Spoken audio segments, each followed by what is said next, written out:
Hi my dear students, in today's video class, let us discuss the structure of human brain which is related to the chapter Neural Control and Coordination.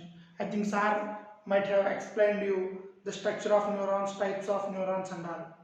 Okay, apart from that, there is only one topic which is given in PU board related to this neural control and coordination, that is the structure of human brain. Okay, so in today's class let us discuss the structure of human brain. We know very well human brain is a part of, our brain is a part of central nervous system. Nervous system is divided into three types: central nervous system, peripheral nervous system and autonomous nervous system. Human brain and spinal cord. Human brain and spinal cord, they comes under central nervous system. Now, human brain is a part of central nervous system. It comes under central nervous system.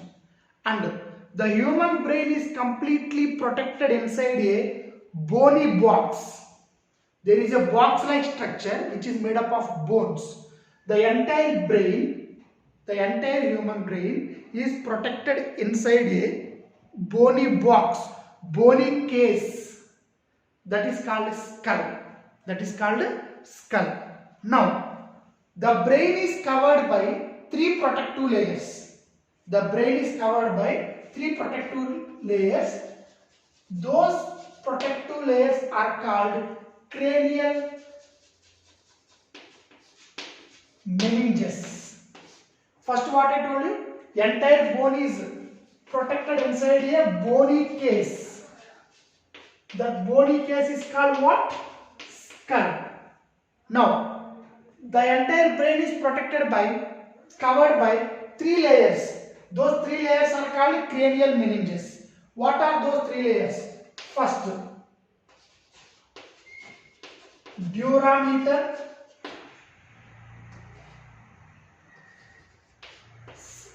Second,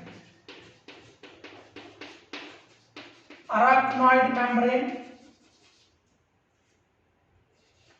Third, pia. So the entire brain is covered by three layers. The three layers are called cranial meninges. The outer layer is called durameter. The outer layer is called durameter. Middle thin layer is called arachnoid membrane, and the inner layer is called pia. So, which layer is close to brain means pia. Pia is very close to the brain tissues. For example, let us imagine if it is the brain.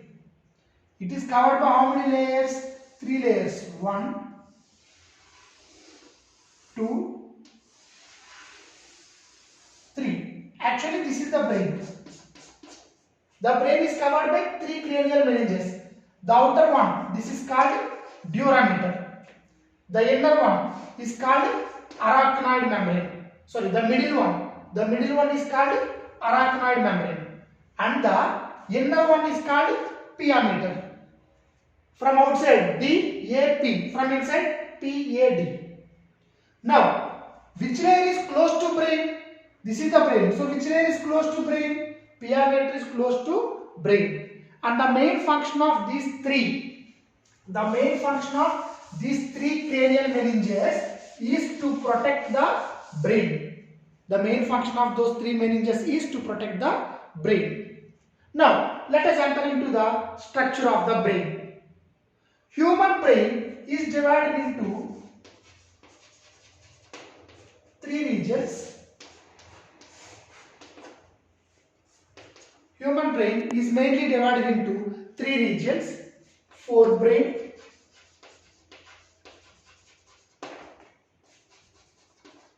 midbrain and hindbrain. Entire human brain is divided into three regions: forebrain, midbrain and hindbrain. If you see the diagram, here to here, this region comes under forebrain. Next, you see this region comes under midbrain. Okay, and this region comes under hindbrain. Forebrain, midbrain, hindbrain. Okay, forebrain, midbrain, hindbrain. So the entire human brain is divided into three regions: forebrain, midbrain, and hindbrain. Now let us discuss each part very clearly. What is the first part? Forebrain. The first part is forebrain. Now let us discuss regarding the forebrain.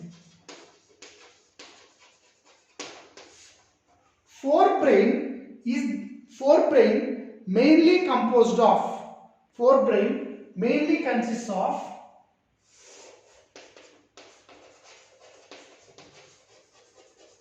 cerebrum,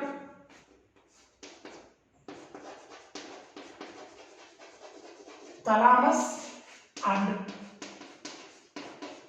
hypothalamus. In forebrain there are three regions: cerebrum, thalamus, hypothalamus. Now you look at the diagram. This is called cerebrum, this is thalamus, this is called hypothalamus. For example, you see, it's there like this. Now it's there like this. Okay, now this is called cerebrum, this is called thalamus, and this is called hypothalamus. You see, cerebrum, this is thalamus, this is hypothalamus. These three together, cerebrum, thalamus, hypothalamus, these three together known as forebrain. So who comes under forebrain? Cerebrum, thalamus and hypothalamus. This is the cerebrum, this is the thalamus, and this is the hypothalamus. Okay, now the first one is cerebrum. Cerebrum is the largest part. Cerebrum is the largest part in the human brain. Compared to all the parts in the human brain, cerebrum is the largest part. Okay, this is called cerebrum. Understood? Now let us discuss. Let us imagine this is the cerebrum. It is the largest part. Now cerebrum is divided into two regions. There is a cleft. There is a cleft. Cleft means line. There is a cleft. That cleft divides. The cerebrum into two regions. That is, those two regions are called cerebral hemispheres. Left cerebral hemisphere, right cerebral hemisphere. It will be divided into left cerebral hemisphere and right cerebral hemisphere. So cerebrum is the largest part in the human brain, and there is a line, there is a cleft which divides this cerebrum into two hemispheres. Okay, two hemispheres. What are the two hemispheres? Left cerebral hemisphere and right cerebral hemisphere. For example, if you imagine this is the left cerebral hemisphere, this is the right cerebral hemisphere. There are tuft of nerves. Tuft means group of nerves. There is a tuft of nerves which connect both left cerebral hemisphere and right cerebral hemisphere. There are group of nerves. Those group of nerves will connect left cerebral hemisphere with right cerebral hemisphere. This group of nerves which connects left cerebral hemisphere with right cerebral hemisphere is known as corpus callosum. You see, this is corpus callosum. This region is called corpus callosum. This is corpus callosum. What it is doing, what this corpus callosum is doing, it is connecting the left cerebral hemisphere with the right cerebral hemisphere. Okay, so the cerebrum is divided into two regions: left cerebral hemisphere, right cerebral hemisphere. left and right cerebral hemisphere are connected with each other. There must be a connection between those two, or else communication will become very difficult. The left cerebral hemisphere and the right cerebral hemisphere, they are connected with each other with the help of a group of nerves, a tuft of nerves. Those nerves are called corpus callosum. Those nerves are called corpus callosum. Understood? Next point regarding cerebrum. Okay, just I am drawing the rough diagram. If it is a cerebrum, the outer part of the cerebrum, okay, the outer part of the cerebrum has many foldings.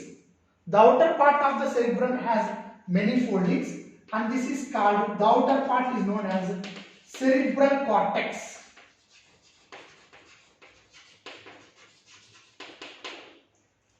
Okay, here the outer region of the cerebrum has many foldings, and this outer region is known as cerebral cortex, and this cerebral cortex is grey in color.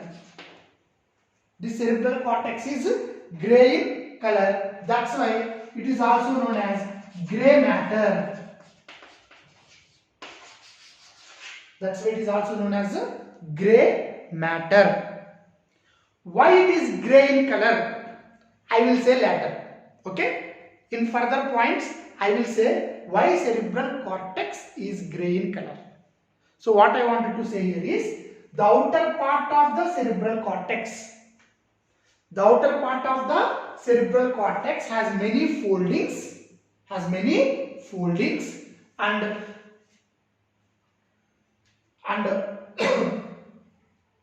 this cerebral cortex is known as, this cerebral cortex color is grey. That's why it is called grey matter. Okay. Now, is there any name for these foldings? There are many foldings. No. Is there any name for these foldings? Means yes, there are names. That is gyri and sulci. Gyri and sulci. What is gyri and sulci? What is gyri and sulci? Gyri and sulci are nothing but foldings present in the cerebral cortex. Once again, I am repeating the point.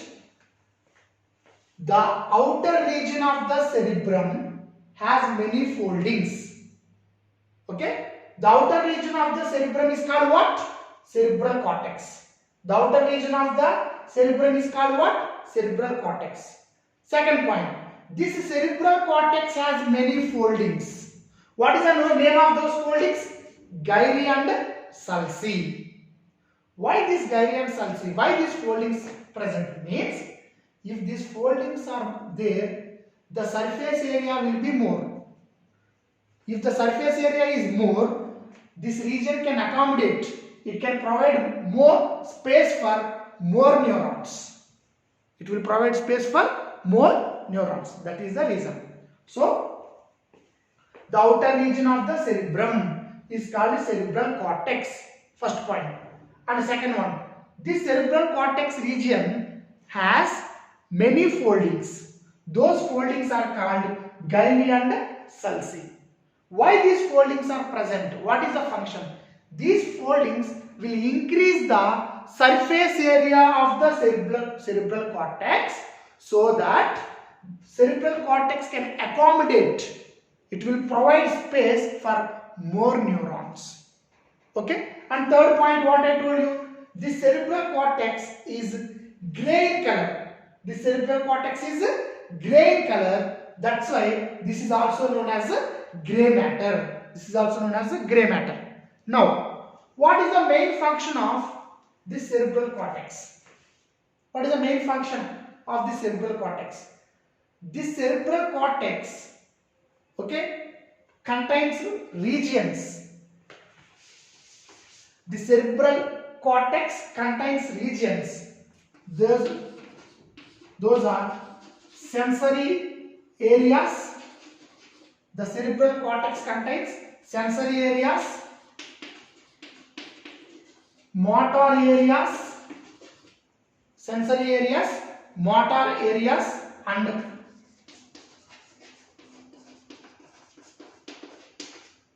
association regions. The cerebral cortex contains sensory areas, motor areas and association areas. Sensory areas, they will control the sensory functions. They will control sensory functions. Motor areas, they will control muscle functions, muscular functions. Association areas means they helps in interaction between the sensory areas and motor areas. Association areas, they helps in interaction between sensory areas and motor areas. Not only that one, association areas are also very much essential for memory and communication. They are also essential for memory and communication. So, in the cerebral cortex, there are three areas: sensory areas, motor areas, association areas. Sensory areas, motor areas and association areas. Sensory areas are involved in controlling sensory functions. Motor areas are involved in controlling muscular functions. Association areas will control our memory and our communication. Not only that one, they help in interaction of these sensory areas and motor areas. So this is about cerebral cortex. Now, this is after cerebral cortex, the inner region of the cerebrum is white in color. The inner region of cerebrum is white in color. So, it is also known as white matter. So, it is also known as white matter. Now, the question arises. I said, I will say later. Why the outer region is called, why the outer region is grey in color? Why the inner region is white in color? There is a reason. There is a reason behind it.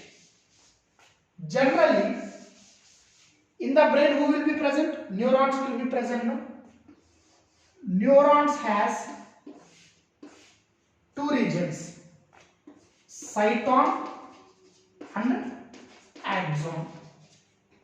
Cyton is grey in color. Cytons are grey in color. That is, cell body is grey in color. Axon is white in color. Why axon is white in color means axon is covered by a sheath called myelin sheath. Axon is covered by a sheath called myelin sheath. That's why axon is white in color. Now, what I told you, the outer region of the cortex is grey in color. The inner region of the cortex is white in color. Why? Because in the brain, in the cerebrum, the cytons will face towards outer region. The cytons will face towards the outer region and the axons will face towards the inner region. What is the color of cyton? Grey. That's why outer region looks grey in color. What is the color of axon? White. Why it is white in color? Because it is covered by myelin sheath. That's why inner region is white. So, cytons will face towards cortex, outer region. That's why the outer region is grey in color. Whereas, the axons will face towards the inner region. That's why the inner region is white in color. Okay? So, this is about cerebrum. And another thing, the cerebrum controls majority of our function, our body functions. Okay, our sense organs signal will also go to this cerebrum only. So that's why, and it is very much essential for, I told you, our memory and for our communication. That's why we call the cerebrum as seat of intelligence. It is called seat of intelligence. It is the main region for our intelligence. Okay, so this is about cerebrum. Now,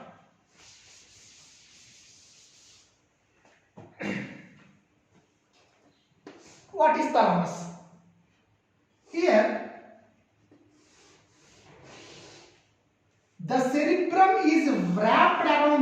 structure. See, this is the structure around which the cerebrum is wrapped. Wrapped means covered. The structure along which the cerebrum is wrapped. Okay, so this is the structure. By taking this structure as a base, the cerebrum wrapped around it. The structure around which the cerebrum is wrapped is called thalamus. Is called what? Thalamus. Okay, this thalamus also controls our sensory functions. Okay, this thalamus is also involved in controlling our sensory functions. Now, the base of the thalamus, below the thalamus, the base of the thalamus is known as hypothalamus. The base of the thalamus is known as hypothalamus. In the name itself, it is there. Hypo, below, thalamus. This structure is present below the thalamus. No, that's why it is called hypothalamus. Remember one point. Hypothalamus is very important. Why? Because this hypothalamus controls our body temperature. Hypothalamus controls our body temperature, and it also controls the urge. Urge means necessity. The urge of eating and drinking.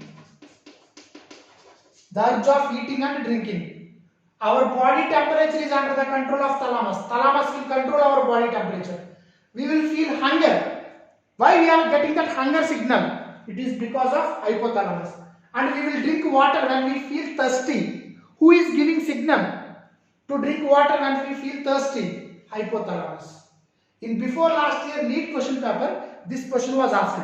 Which of the following part of the human brain act as thermoregulator? Thermo means what? Temperature. Who will regulate the temperature? Hypothalamus. This is very important point, my dear students. Definitely, in objective point of view, it is very important. So, here what I am saying, the cerebrum is wrapped around a structure. That structure is called thalamus. Below the thalamus, there is hypothalamus. Hypothalamus controls body temperature. It will control urge of eating and drinking. Not only that one, in hypothalamus, there are some neurosecretory cells. In hypothalamus, there are some neurosecretory cells. They secrete hormones. They secrete hormones. This is the function of hypothalamus. Overall, my dear students, this is what? Cerebrum. This is what? Thalamus. This is called what? Hypothalamus. These three together, cerebrum, thalamus, hypothalamus, together known as what? Forebrain. Together known as what? Forebrain. Now you look at the picture. This is cerebrum.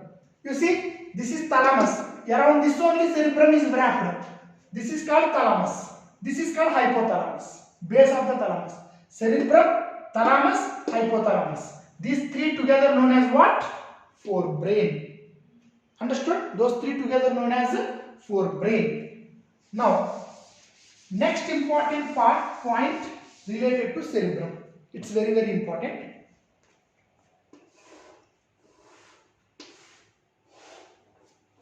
Let us imagine this is what? Thalamus. Let us imagine this is hypothalamus. Now, this is called what? Cerebrum. Now, in the inner region of the cerebrum, there are two special structures here. In the inner region of the cerebrum, there are two special structures called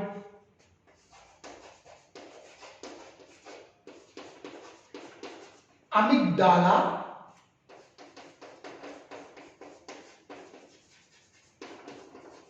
hippocampus. In the inner region of the cerebrum, there are two special structures called amygdala, hippocampus. Imagine this is amygdala, this is hippocampus. These two together forms limbic system, limbic lobe or limbic system. Once again I am saying you the point. In the inner region of the cerebrum, there are two special structures, amygdala, hippocampus. These two special structures forms limbic lobe, limbic system. Now, what is their function?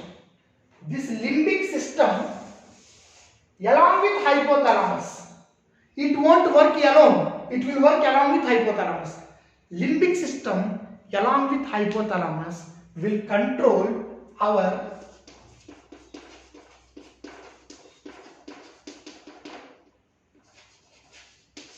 sexual behavior. Will control our sexual behavior. That means every human being after crossing puberty age, they will be getting certain sexual feelings. That sexual feelings, that sexual behavior is under the control of this limbic system. Okay, they will control sexual behavior. And another thing, they will control our emotions, excitement, okay, pleasure. Sometimes we will be get excited, that excitement, pleasure, happiness. Rag, R-A-G-E, rag means very severe anger. Rag means very severe anger. Okay, so emotions means who will come? Pleasure, that means happiness. Okay, excitement, rag, severe anger.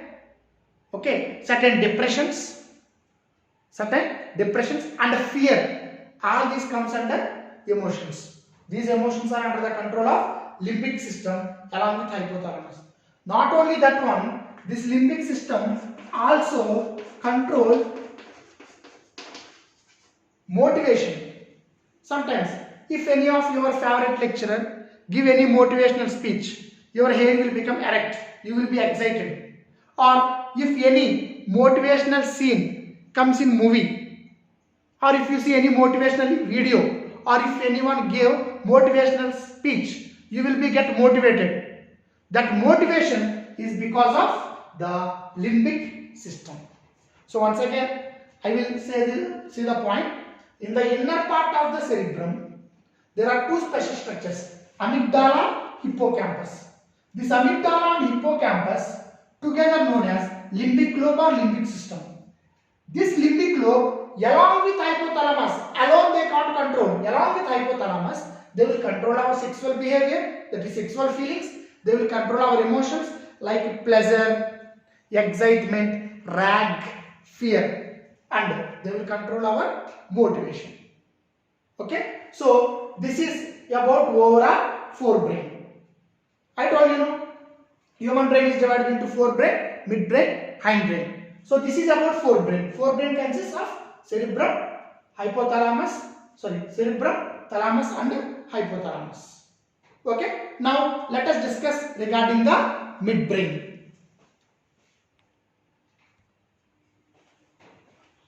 So after forebrain, the next part of the human brain is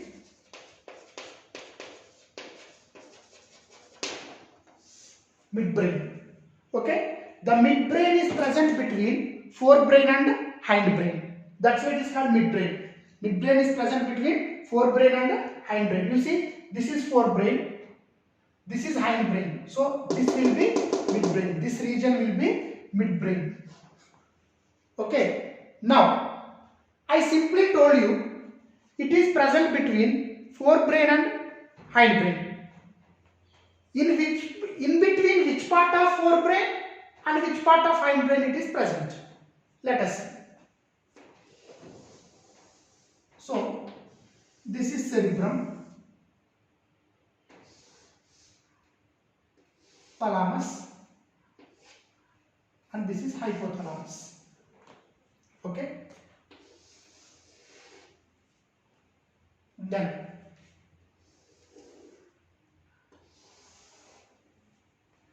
now this is called forebrain. This is called hindbrain. Understood? And in hindbrain, the first part is called pons. The first part is called pons. Okay now. Now, I told you midbrain is present between forebrain and hindbrain. So, it is present between which part of forebrain and which part of hindbrain? Means, it is present between the thalamus. It is present between thalamus and hypothalamus of forebrain and pons region of hindbrain. That means this entire region is called what? Midbrain. So it is forebrain, it is hindbrain. Simply I told you midbrain is present between forebrain and hindbrain. But between which part? It is present between thalamus and hypothalamus of forebrain and pons region of hindbrain. In between those two structures, the midbrain is present. Are you clear? The midbrain is present between thalamus and hypothalamus of forebrain and pons region of hindbrain. You see, this is thalamus, this is hypothalamus, this is pons region. Now this entire region is called what? Midbrain. Midbrain is present between forebrain and hindbrain. Between which parts? Thalamus and hypothalamus of forebrain and pons region of hindbrain. Now, so imagine if it is the midbrain, this region is the midbrain. Okay, if this region is the midbrain, the midbrain contains a canal-like structures. Throughout the midbrain, a canal-like structure will pass. This canal-like structure is called cerebral aqueduct. You see, this is midbrain, this is canal. A canal passes through the midbrain. That canal is nothing but cerebral aqueduct. Next, in the dorsal side of the midbrain, there are 4 swelling-like structures, 4 lobes. We can say swellings or lobes. Where they are present? In the dorsal side of the midbrain, there are 4 lobes or 4 swelling-like structures. These are called corpora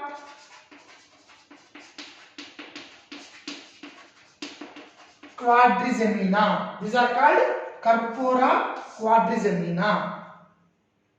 Understood? Once again I will say about midbrain. Midbrain is present between forebrain and hindbrain. In between which parts? It is present between thalamus, hypothalamus of forebrain and pons region of hindbrain. Next, a canal passes through the entire midbrain, that is called cerebral aqueduct. Third point, in the dorsal region of the midbrain, there are 4 lobes. Those 4 lobes are called corpora and quadrigemina. Corpora quadrigemina. And another very, very important thing, midbrain and hindbrain. Midbrain plus hindbrain together known as brain stem. Midbrain and hindbrain together known as brain stem. That means you have to start from here. This is midbrain, right? Now this is hindbrain, right? This midbrain and hindbrain, this entire region is nothing but brain stem. So this is about midbrain. Now the last part of the human brain is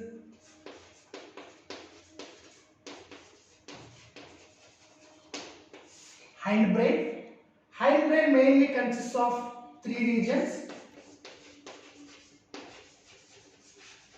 pons region, cerebellum and medulla, or you can say medulla oblongata. Medulla or medulla oblongata. Let us see these structures very clearly. Hindbrain consists of what? Pons region. You see, this region is known as pons region. This region is known as pons region. Then cerebellum.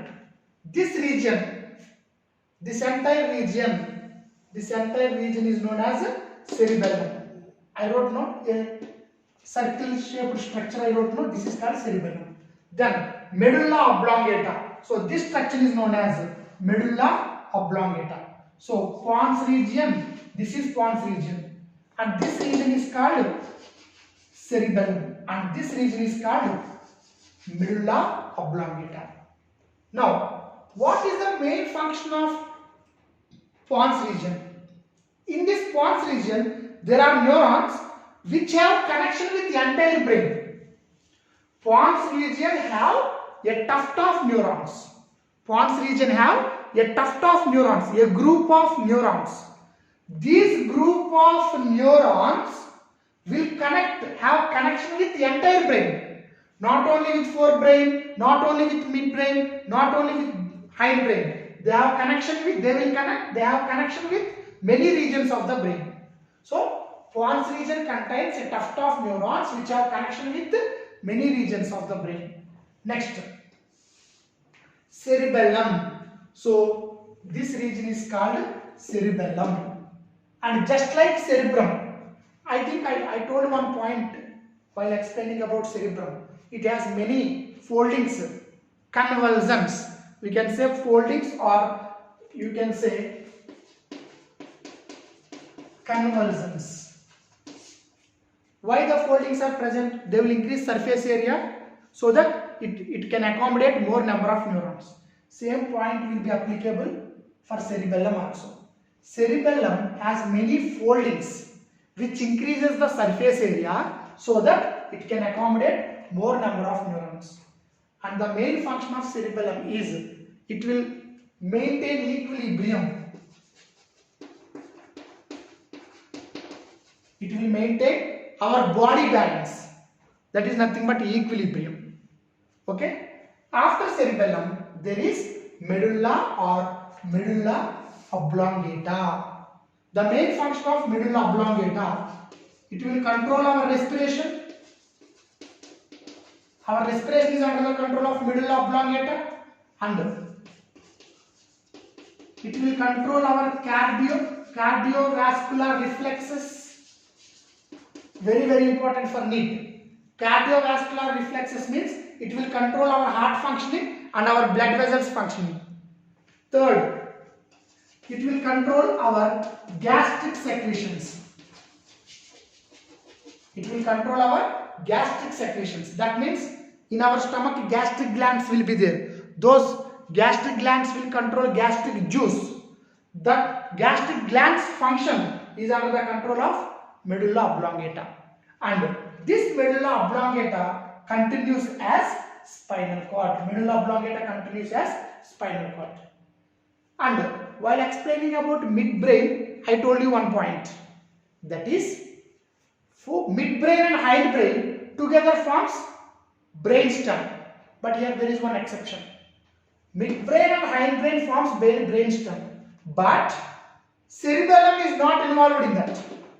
In formation of brainstem, cerebellum of hindbrain is not involved. Which parts of hindbrain are involved in formation of brainstem? Only pons region and medulla. You can only understand.